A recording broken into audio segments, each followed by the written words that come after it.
만족을 주시며 줄인 영혼에게 좋은 것으로 채우시는 하나님 아버지, 오늘도 저희에게 새날을 열어주시니 감사합니다. 하루의 처음 시간 주님 앞에 드리며 주님이 주신 호흡을 가지고 예수님보다 귀한 것은 없다 고백하며 찬양드리게 하심 또한 감사합니다. 말씀을 사모하며 나온 심령마다 하늘의 신령한 은혜와 평강을 이 시간 부어주시고 진리의 말씀을 바로 깨닫게 하셔서 그 진리 안에 자유케 하여 주옵소서. 우리를 살리시려 생명을 내어주신 예수 그리스도의 이름으로 기도드리옵나이다. 아멘.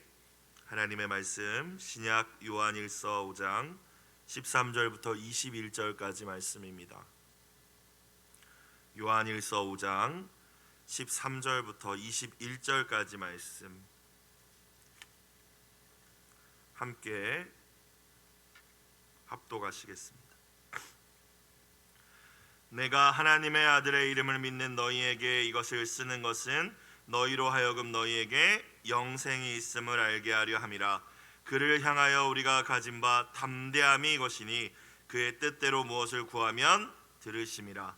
우리가 무엇이든지 구하는 바를 들으시는 줄을 안즉 우리가 그에게 구한 그것을 얻을 줄을 또한 아느니라. 누구든지 형제가 사망에 이르지 아니하는 죄 범하는 것을 보거든 구하라. 그리하면 사망에 이르지 아니하는 범죄자들을 위하여 그에게 생명을 주시리라. 사망에 이르는 죄가 있으니 이에 관하여 나는 구하라 하지 않노라. 모든 불의가 죄로 돼 사망에 이르지 아니하는 죄도 있도다. 하나님께로부터 난 자는 다 범죄하지 아니하는 줄을 우리가 아노라. 하나님께로부터 나신 자가 그를 지키심에 악한 자가 그를 만지지도 못하느니라. 또 아는 것은 우리는 하나님께 속하고 온 세상은 악한 자 안에 처한 것이며 또 아는 것은 하나님의 아들이 이르러 우리에게 지각을 주사 우리로 참된 자를 알게 하신 것과 또한 우리가 참된 자 곧 그의 아들 예수 그리스도 안에 있는 것이니 그는 참 하나님이시요 영생이시라. 자녀들아 너희 자신을 지켜 우상에게서 멀리하라. 아멘. 이 시간 말씀을 통하여 주시는 은혜가 여러분 한 분 한 분마다 함께 하시길 주의 이름으로 축복합니다. 오늘 요한일서 마지막 시간이네요. 5장 이제 후반부 요한일서를 마무리하면서 사도 요한이 예수 그리스도를 믿는 믿음 안에 있는 성도의 특권이 무엇인가, 우리가 가지고 있는 하나님께서 주신 은혜가 무엇인가 이야기하고 있습니다. 흔들리지 말라고 이 이야기를 하는 거겠죠. 이단 사상이든지 세상 유혹이든지 우리가 어떤 특권을 가진 자인지 기억하라. 어제 말씀에서 또 이어지는 내용이기도 하고요. 13절 오늘 본문의 첫 절 다시 보겠습니다. 내가 하나님의 아들의 이름을 믿는 너희에게 이것을 쓴다. 성도들을 대상으로 썼다라는 것이죠. 하나님의 아들의 이름을 믿는다라는 것은 어제의 말씀을 생각해 보시면 예수님을 그리스도로 믿는다. 하나님의 아들로 믿고 그 믿음으로 거듭나서 하나님의 자녀가 된 자들에게 쓰고 있다라는 것입니다. 저와 여러분에게 지금 이 말씀을 주고 계시다라는 거예요. 어떤 메시지를 주고자 하십니까? 너희로 하여금 너희에게 뭐가 있음을, 영생이 있음을 알게 하려 함이라. 잊지 마. 너희 안에 뭐가 있어? 영생이 있어. 흔들리지 말라는 것입니다. 우리가 죽을 때 하나님이 영생을 주셔서 천국에 가는 것이 아니라 우리가 예수 그리스도를 그리스도로 영접하고 거듭나는 그 순간, 물론 그것이 눈으로 보여지고 어떤 인간의 논리로 설명될 수는 없지만, 바람이 불어오는 것처럼 어디서 부는지 알 수 없지만 분명히 바람이 존재하는 것과 같이 그 거듭남의 역사가 있을 때 우리 안에 그 예수의 생명 영생이 주어진 줄 믿으시길 주의 이름으로 축복합니다. 이미 주어졌다라는 걸 확신하라는 것. 나중에 줄 것이다가 아니라 이미 주어졌다. 요한복음 3장 16절 우리 잘 아는 말씀에 뭐라고 말씀하시나요? 하나님이 세상을 이처럼 사랑하사 독생자를 주셨으니 이는 그를 뭐하는 자마다 믿는 자마다 멸망치 않고 영생을 얻게 하려 하심이라. 믿는 자들에겐 영생이 주어질 것이다. 그래서 우리에게 주어졌죠. 요한복음 11장 25절에서 죽은 나사로의 무덤 앞에서 예수님께서 이렇게 말씀하십니다. 예수께서 이르시되 나는 부활이요 생명이니 나를 믿는 자는 죽어도 살겠고 무릇 살아서 나를 믿는 자는 영원히 죽지 아니하리니 이것을 내가 믿느냐.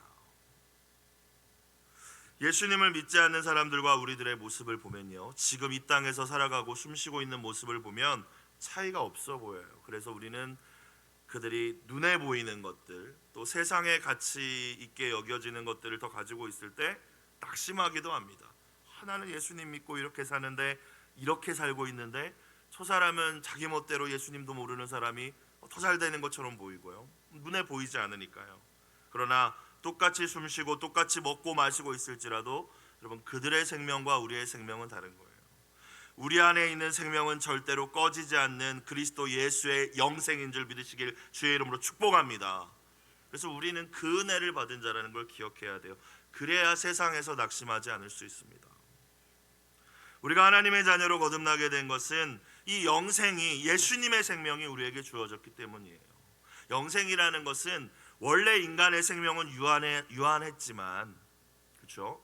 범죄한 모든 인간의 그 본성이 타락하여서 하나님의 형상을 잃어버려서 하나님께서 창조하실 때 불어넣어 주셨던 그 생명 또한 한계를 지니게 되었지만 그것을 회복시켜 주신 거잖아요. 예수님의 생명을 넣어 주심으로, 십자가와 부활을 통하여서. 우리가 살아서 하나님과 교제하며 죽은 이후에 주님 나라에 들어갈 수 있는 것도 이 영생이 이미 우리에게 주어졌기 때문인 줄로 믿습니다. 생각해 보면은 정말로 큰 은혜입니다. 이 진리를 굳게 붙드실 수 있기를 주의 이름으로 축복합니다. 그래서 이 진리를 우리가 붙들고 있을 때에 두려워할 것은 아무것도 없는 줄로 믿습니다. 영생이 주어졌는데, 그죠? 이단들의 거짓된 교리와 세상 유혹에 넘어지거나 시험에 빠지지 않는 저와 여러분들과 우리의 자녀들의 세대가 되길 주의 이름으로 축복합니다. 첫 번째로 기억해, 영생이 주어졌다. 너에게는 영원한 예수의 생명이 있다라는 거예요. 그래서 우리는 또한 어떤 은혜를 누립니까? 주님 앞에 담대하게 나갈 수 있습니다. 14절, 그를 향하여 우리가 가진 바 뭐가 이것이니? 담대함이 이것이니. 여러분, 우리가 잘 알고 있듯이 하나님은 거룩하신 분이십니다. 죄악이 가득한 인간이 함부로 가까이 다가갈 수 없는 분이에요. 구약 성경을 보면요, 하나님이 임재하시는 공간인 성소, 성막, 여러분 제사장을 구별하여 들여 보냈지만 그 제사장도 경거망동하지 않게 하기 위해서 그 옷을 보면 방울을 답니다. 그죠? 들어가고 나가고 소리가 나게끔. 그리고 조심하라는 거죠, 행동을. 하나님이 계신 곳에서. 지극히 거룩한 곳이라고 불렸던 지성소는 대제사장도 1년에 한 번씩밖에 못 들어가요. 모든 백성의 죄를 담당하는 피를 가지고 한 번만 들어갈 수 있습니다. 그분이 하나님이세요. 우리가 감히 우리가 하나님 앞에 나아갈 수 없다라는 것이죠. 근데 우리 안에 있는 주어진 영생으로 말미암아, 예수님의 생명으로 말미암아 이제는 담대히 하나님 앞에 나아가게 된 줄로 믿습니다. 이것 또한 은혜라는 거예요. 여러분, 이 새벽에 나올 수 있는 것이 의무가 아니라 은혜임을 깨달으실 수 있기를, 특별히 주저하고 계신 분들, 방송으로만 이 말씀을 듣고 계신 분들, 새벽을 깨우는 은혜가 있길 주의 이름으로 축복합니다. 하나님 앞에 나아갈 수 있다는 것이 은혜라는 거예요.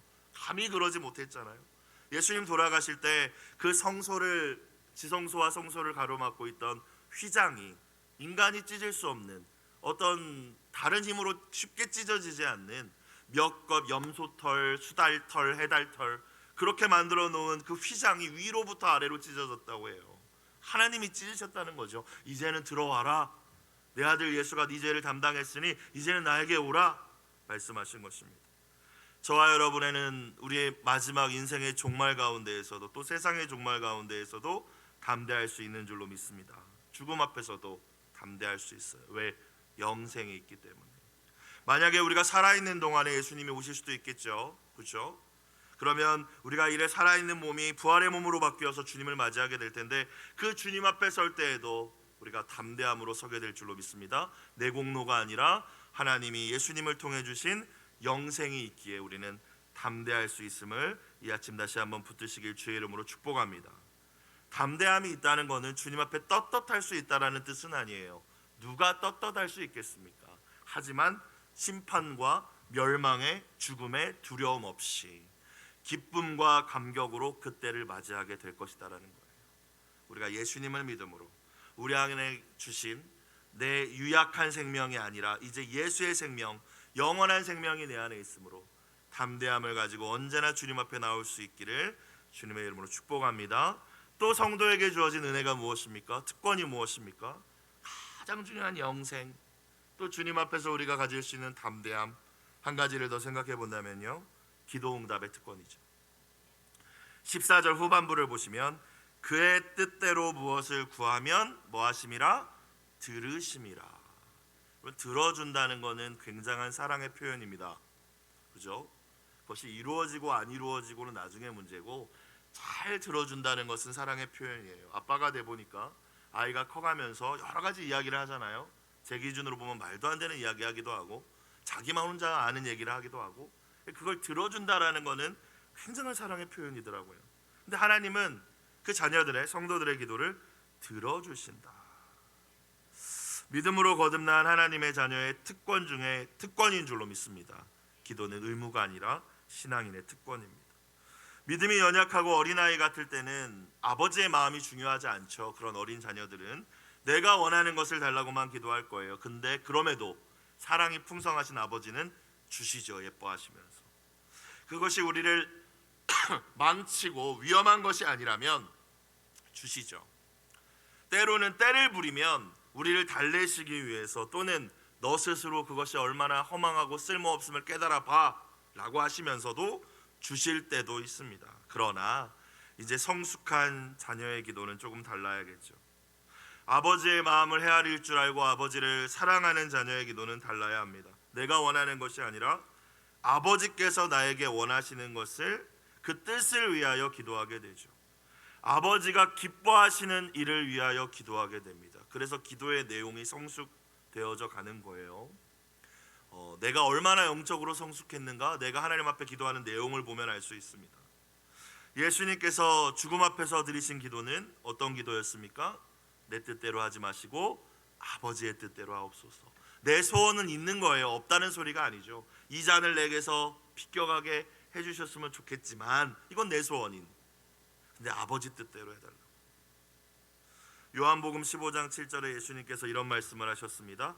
너희가 내 안에 거하고 내 말이 너희 안에 거하면 무엇이든지 원하는 대로 구하라. 그리하면 이루리라.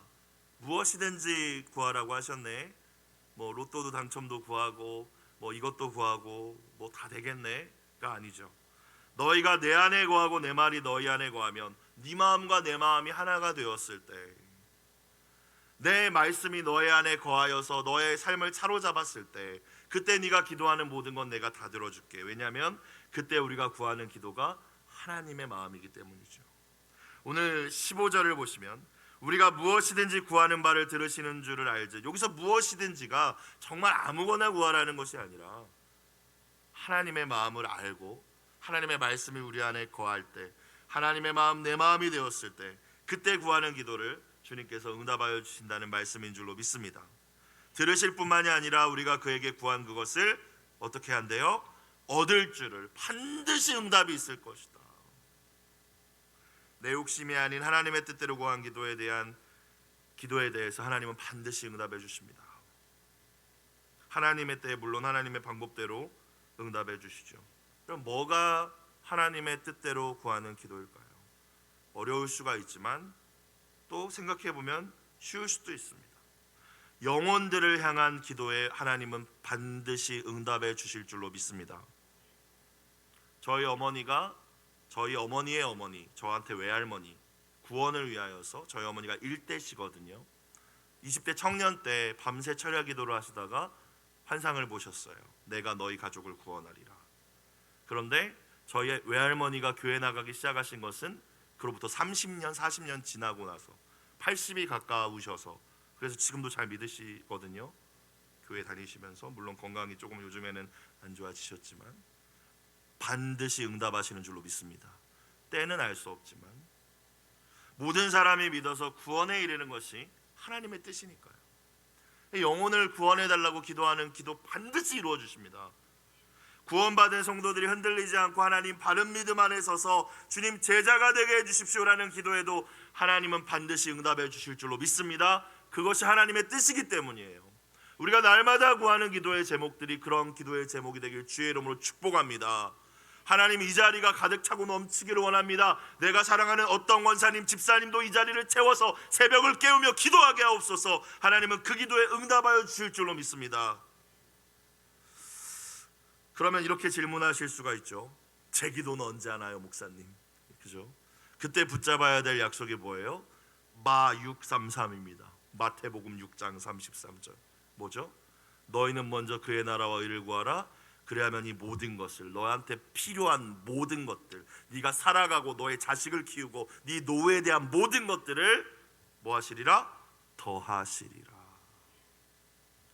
구하지 않아도, 하나님 돈이 없어요, 월세가 없어요, 구하지 않아도 영혼의 구원을 위하여서, 연약한 영혼을 위하여 네가 중보했느냐? 그래서 네 기도할 시간조차 없었느냐? 다 책임져 줄게. 그래서 16절에 이렇게 이야기하는 거죠. 중보기도에 대해서 이야기합니다. 누구든지 형제가 사망에 이르지 아니하는 죄에 범하는 것을 보거든 구하라, 기도하라는 거예요. 죄에 빠진 형제들을 보면은 함께 신앙생활하다가 흔들리고 연약하고 침륜에 빠지고 실족하고 낙심한 이들을 보시면, 아유, 믿음이 저렇게 약해서 어떡해, 아유, 맨날 기도도 안 하니까 저렇지, 이게 아니라 뭐하라? 기도해 주라는 말씀이죠. 왜? 성도에게 주신 특권이 뭐예요? 응답하고 들으시어 주시겠다고 하셨잖아요. 16절에 그래서 약속이 있습니다. 네가 그렇게 그를 위하여 기도하면, 그리하면 사망에 이르지 아니하는 범죄자들을 위하여 그에게 하나님께서 다시 뭘 줘요? 생명을 주시리라. 회개의 기회를 주신다는 말씀인 줄로 믿습니다. 신앙의 열정을 회복시켜 주신다는 말씀인 줄로 믿습니다. 목회를 해보면 제 기준대로 이제 함께 동역하는 이들이 따라오지 않으면 답답해집니다. 그러면 제가 성령으로 충만하지 않으면 언제나 뭐가 나올까요? 불평이 나오죠. 저 사람 왜 저래? 저 사람 기도도 안 하나 봐. 여러분, 근데 그건 방법이 아니죠. 그럼 공동체가 다 망하는 길입니다. 그죠? 여러분, 그런 분들을 보시면 중보하실 수 있는 귀한 은혜가 있으시길 주의 이름으로 축복합니다. 약속의 말씀에 그에게 생명을 주시겠다고 하셨어요. 다시 일으켜 주시겠다고 하셨어요. 어찌 보면 그를 위해 기도하는 자가 없기 때문에 계속 그러고 있는지도 모르겠습니다. 17절의 말씀처럼 모든 불의는 죄이며 모든 죄의 결과는 사망이지만 예수 안에 있는 저와 여러분들에게는 정죄함, 심판이 없기 때문에 결코 멸망하지 않고 사망에 이르지 않습니다. 회개라는 은혜의 통로를 통하여서 죄를 고백하고 돌이킴으로써 말미암아 죄사함의 은혜를 경험할 수 있다라는 것이죠. 그래서 믿음이 연약하고 큰 시험에 빠지거나 또 그런 분들을 보면 기도하라는 거예요. 기도하라, 중보해 주어라. 왜냐하면 어떤 분들은 스스로 깨닫지 못하고 회개하지도 못합니다. 은혜가 없으면 여러분, 내 죄를 깨닫지도 못하는 게 인간이지 않습니까? 성령님이 도와주시지 아니하시면 나 잘하고 있다라고 착각하는 게 인간이에요. 그렇기 때문에 정죄하지 말고 기도할 수 있는 여러분들이 되시길 다시 한번 주의 이름으로 축복합니다. 깨달아야 돼요, 내가 잘못 살고 있다라는 것을. 근데 이게 기도해 주는 사람이 있을 때 깨달아지더라고요. 목회자도 마찬가지입니다. 목회자도. 그런데 사망에 이르는 죄라는 단어가 거슬리죠. 이 단어는 회개할 수 없는 죄가 있다라는 것인데 무엇일까? 여러분, 사실 예수님이 십자가의 대속으로 말미암아 씻을 수 없는 죄는 없는 줄로 믿습니다. 그런데 이 사망에 이르는 죄라고 하면은 예수님께서 공생애 가운데 성령을 모독하는 죄에 대해서 말씀하신 것이 기억이 나죠. 그것은 용서받을 수 없다라는 말씀이 기억이 납니다. 그리고 지금 사도 요한이 이 요한일서를 어떠한 배경 가운데 기록하고 있는지를 생각해 볼 필요가 있을 것 같아요. 그죠? 거짓 교사들이 지금 교회 안에 들어와서 잘 자라고 있던 성도들을 다 빼가고 있는 거잖아요. 그러니까 지금 요한이 사망에 이르는 죄라고 이야기하는 것은 그런 죄를 의미하는 것입니다. 이단 교리를 가지고 잘 자라고 있는 신앙 안에서 바른 믿음으로 복음 안에서 자라고 있는 성도들에게 혼란을 주고 교회를 분열시키고 이단으로 끌고 가는 그런 죄는 사망에 이르는 죄다, 이렇게 이야기하고 있는 거예요. 자, 그러면서 마지막으로 이제 18절 이후에 성도가 붙들어야 될, 확신해야 될 것들에 대해서 다시 이야기하고 있습니다. 세 가지입니다. 첫 번째는 하나님이 우리의 영혼 육의 보호자가 되어 주신다라는 말씀이에요. 앞서서 사망에 이르는 죄에 대한 이 내용이 나오기 때문에 혹시나 성경을 읽으시다가 나도 이런 죄를 지면 어떡하지? 라는 두려움이 올 수도 있잖아요. 그렇죠? 그런데 18절에 바로 이렇게 이야기하십니다. 18절, 하나님께로부터 난 자는 다 뭐하지 아니하는 줄을, 범죄하지 아니하는 줄을 우리가 아노라. 이 범죄는 앞서 말한, 성경은 문맥에 따라서 읽으셔야 됩니다. 다 죄 짓죠. 그래서 요한 1장에서 죄 자백하라고 했잖아요. 그죠? 근데 갑자기 5장 18절에서 범죄하지 않는데요. 말이 되지 않죠. 이 범죄는 앞서 16, 17절에서 미리 언급한 사망에 이르는 죄입니다. 이단의 교리를 가지고 교회를 흔들고 성도들의 영혼을 막 피폐하게 하고 이거죠. 근데 하나님께로부터 그가 진짜 난 자라면, 그가 하나님의 자녀라면, 예수 그리스도를 정말 믿는 자라면 그런 죄는 범하지 않을 것이다. 근데 그의 의지로 그렇게 범하지 않는 것이 아니라 정말 거듭난 그에게 뭐가 있어요? 하나님께로부터 나신 자가 그를 뭐하심에? 지키심에 악한 자가 그를 만지지도 못하느니라. 아멘. 이 은혜가 함께 하시길 주의 이름으로 축복합니다. 하나님께로부터 나신 자, 예수님, 정말 예수님 안에 있는 자들은 예수님 지켜주시기 때문에 걱정하실 필요가 없다라는 거예요. 거짓의 영, 이당의 영, 어둠의 영들이 만지지도 못한다. 그래서 우리가 늘 점검해야 될 건 한 가지입니다. 예수 그리스도를, 내가 예수님을 그리스도로 정말 믿고 있는가. 우리의 자녀들도 점검해야 될 건 한 가지입니다. 정말 너 예수님이 그리스도로 너의 구원자로 정말 믿어? 왜냐하면 이 믿음이 없으면 영향을 받죠. 오늘 말씀이 그 말씀이지 않습니까? 정말 하나님께로부터 난 자만 하나님이 보호하실 수 있어요. 예수님이. 두 번째, 우리의 소속은 하나님의 나라임을 기억하라 말씀하시고 있습니다. 19절, 또 아는 것은 우리는 하나님께 속하고 온 세상은 악한 자 안에 처한 것이며. 소속이 다르다는 것을 기억해야 우리가 시험에 들지 않습니다. 자꾸 세상 나라에 사는 것, 세상 나라의 화려함 보면요, 낙심돼요. 나는 뭐 하는 거지? 이런 생각 듣습니다. 저랑 같이 대학 동기든가 뭐 이렇게 제 나이 또래 된 친구들을 보면요, 다 세상적으로 보면은 세상적으로 엄청 다 잘 나가요. 뭐 잘 나간다는 게 이제 세상적인 이야기죠. 물질적인 것이든지 명예라든지. 그런 부분을 생각해 보면 갑자기 위축됩니다. 그래서는 안 된다는 것이죠. 소속이 다름을 기억해라. 우리는 하나님 나라에 속해 있다. 세상은 어디에 속했다? 악한 자 안에 처한 것이다. 그렇기 때문에 영원한 것을 위하여 살고 투자해야 하는 것이 진정한 지혜인 줄로 믿습니다. 이 땅에서 이방인과 나그네로 사는 것이기에 여러분 힘들죠. 나그네 삶은 힘든 거예요. 원래 우리는 이 땅에서 영원히 살 것이 아니기 때문에 나그네 삶이니까 힘듭니다. 거기에다가 우리는 이 땅 소속이 아니기에 전쟁이 있습니다. 영적 전쟁 끊이지가 않아요. 하나님 나라 소속이 이 땅 나라에서 사니까 사단이 가만히 두겠습니까? 그러니까 더 힘들죠. 그럼에도 불구하고 그래서 앞서 말씀해 주셨잖아요. 너희 안에 영생이 있다. 하나님 앞에 섰을 때 세상 나라에 속한 사람들은 다 벌벌 떨 때 너희는 담대할 것이다. 그리고 너가 뭘 구하든지 응답하실 것이다. 여러분 이 은혜를 붙잡고 세상 가운데 승리하실 수 있길 주의 이름으로 축복합니다. 20절, 또 아는 것은 하나님의 아들이 이르러 우리에게 지각을 주사 우리로 참된 자를 알게 하신 것과 또한 우리가 참된 자 곧 그의 아들 예수 그리스도 안에 있는 것이니 그는 참 하나님이시요 영생이시라. 모든 것이 은혜라는 이야기를 하고 싶은 것입니다. 우리가 이렇게 거듭난 것, 하나님의 자녀가 된 것, 영생을 가지게 된 것 다 뭐예요? 20절을 다시 들여다보시면 하나님의 아들이 오셔서, 예수님이 오셔서 우리에게 뭘 주사? 지각을 깨닫게 해주셨다라는 거예요. 우리로 참된 자를, 하나님을 알게 하셨다라는 거예요. 주어가 뭐예요? 내가 아니라 예수님이죠. 예수님이 이 땅에 오셔서 당신이 하나님이 어떤 분이신지를 인간의 모습으로, 삶으로, 말로 보여주시면서 가르쳐주시고 지각을 주사 깨닫게 해주셔서 우리가 하나님을 더 잘 알게 되었다, 이 말이에요. 내가 하나님을 안 것도 아니고 내가 하나님을 먼저 믿은 것도 아니고 내가 하나님께 나아간 것이 아니라 예수님이 오셨기 때문에 이 모든 일이 가능하다라는 말씀입니다. 뭐예요? 나의 나 된 것이 하나님의 은혜임을 기억하라는 말씀인 줄로 믿습니다. 예수님 보내주신 그 은혜 잊지 말라는 거예요.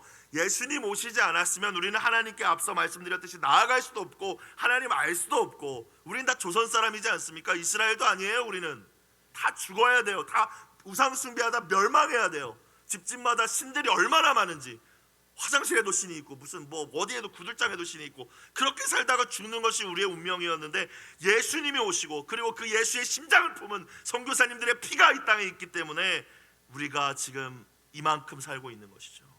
잊지 말라는 거예요. 그리고 마지막 21절 이렇게 요한일서가 마무리됩니다. 21절, 자녀들아 너희 자신을 지켜 뭐에게서? 우상에게서 멀리하라. 조금 전체 내용하고 조금 어울리지 않는 느낌이 드는 말씀으로 마무리가 됩니다. 어색하게 느껴져요. 예수님 이야기하고 영생 이야기하다가 갑자기 우상 이야기하니까 뭔가 이게 내용적으로 맞는 건가라는 생각이 듭니다. 그런데 요한일서 전체의 주제는 사귐이잖아요. 하나님과의 사귐, 사랑의 사귐, 또 성도와의 사랑의 사귐입니다. 그 안에서만 진짜 기쁨을 누릴 수 있다. 성도는, 하나님의 자녀들은 예수 그리스도를 믿는 믿음 안에서 하나님과의 진짜 친밀한 사랑의 교제, 그리고 그분의 계명을 지키며 우리가 우리에게 맡겨주신 이웃들과 형제자매를 사랑하는 성도 간의 코이노니아 사귐을 통하여 진짜 기쁨을 누릴 수 있다. 이게 요한일서의 주장이잖아요. 그죠? 그것이 아니면 다 이단이다, 너희의 주장은 이단이다, 이것이에요. 근데 왜 우상 이야기를 했을까? 이 코이노니아를 깨는 것이 우상이기 때문입니다. 여러분, 우리가 진짜 만족을 얻으려면 하나님과의 사랑의 완전한 사귐과 이 교회 공동체 안에서 성도들과의 사랑의 사귐이 있어야 됩니다. 이것이 깨지면 인간은 다른 걸 찾기 시작합니다. 그죠? 그것이 우상이죠. 하나님과의 코이노니아, 바른 사귐을 방해하는 모든 것이 우상이라는 거예요. 그래서 마지막에 결론을 요한은 이렇게 하는 것입니다. 하나님과의 사랑의 교제가 깨진다면 다 끝이야 얘들아, 이 얘기를 하는 거예요. 우상을 숭배하지 말라고 이야기하지 않고 우상에게서 멀리하라, 네 곁에 만들어지도 마라라는 의미입니다. 우상을 생각지도 말라라는 이야기예요. 왜? 그것이 너에게 진짜 기쁨과 평강을 주는 하나님과의 사귐, 성도 간의 그 사랑의 사귐을 깨부실 것이기 때문에. 여러분, 돈이 우상인 사람이 어떻게 이웃을 사랑할 수 있겠습니까? 사랑은 내 것을 주는 것인데, 나에게 돈이 우상인데 어떻게 사랑할 수 있겠어요? 나에게 뭔가 내가 재밌어하는 취미가 우상인데 어떻게 사랑할 수 있겠어요? 그 시간 아까워서. 그죠? 우상이 있으면 절대로 코이노니아, 완전한 사랑의 사귐이 불가능하다. 그리고 그 안엔 기쁨도 없고 만족도 없을 것이다. 그러니까 자녀들아 자신을 지켜 우상에게서 멀리하라. 이렇게 오늘 말씀이 마무리되고 있습니다. 오늘 매일 성경 기도 제목을 보니까 그래서 아들에 대한 믿음을 방해하고 그분의 통치에 순종하는 것을 방해하는 우상을 멀리하게 하소서라고 있어요. 사랑하는 여러분, 한 해가 마무리되어 가고 있습니다. 2022년 어떻게 보내셨나요? 정말 후회 없이 주님을 사랑하셨습니까? 후회 없이 주님께서 붙여주신 사람들을 뜨겁게 사랑하셨습니까? 내게 주신 사명이 무엇이든지 충성하셨습니까? 2023년 이제 새해를 준비하며 주님과의 사랑의 교제를 방해하는 모든 우상들을 제거할 수 있는 은혜가 있길 주의 이름으로 축복합니다. 그리고 우리 이 자리에 계신 모든 분들의 기도 제목이 같았으면 좋겠어요. 하나님, 새해에는 주님을 가장 많이 사랑하게 해주세요. 새해에는 그 사랑으로 우리의 이웃도 사랑하게 해주세요. 그리고 그 완전한 사랑의 사귐 속에서 세상이 줄 수 없는 진짜 기쁨과 자유와 평강을 온전히 누리시는 새해가 되시기를 주님의 이름으로 축복합니다. 기도드리겠습니다. 사랑과 은혜가 풍성하신 하나님 아버지, 요한 1서의 말씀을 통하여 마지막 때를 살아가는 저희가 붙잡아야 할 신앙의 기초를 깨닫게 하시니 감사합니다. 바른 신앙이 무엇인지 깨닫게 하시니 감사합니다.